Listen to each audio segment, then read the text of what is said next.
Axée sur la préservation de l'environnement marin et côtier, l'initiative de surveillance mondiale de l'environnement et de la sécurité de l'Afrique, JMEC Afrique, constitue un des grands points de la coopération de longue date entre l'Afrique et l'Europe dans le domaine des sciences et technologies spatiales.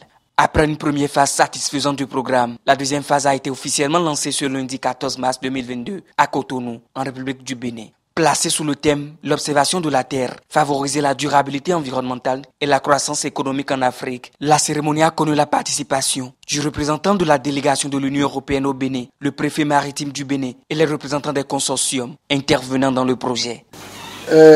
JMEC Afrique est issue d'une collaboration très longue.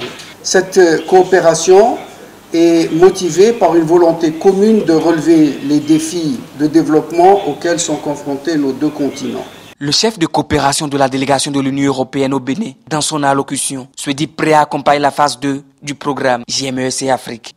L'Union européenne est prête à soutenir ces processus à l'avenir et à promouvoir les liens entre les projets et les programmes continentaux et ceux mis en place à niveau local et national.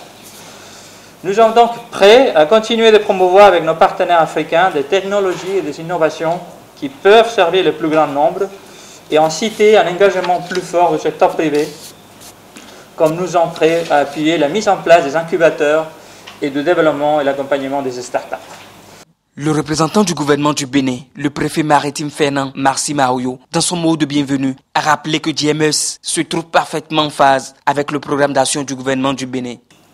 JMEC Afrique s'inscrit parfaitement dans l'un des piliers du programme d'action du gouvernement du Bénin qui vise à accroître durablement le bien-être social des populations à travers, entre autres actions, le renforcement de la préservation de l'environnement et la résilience au changement climatique.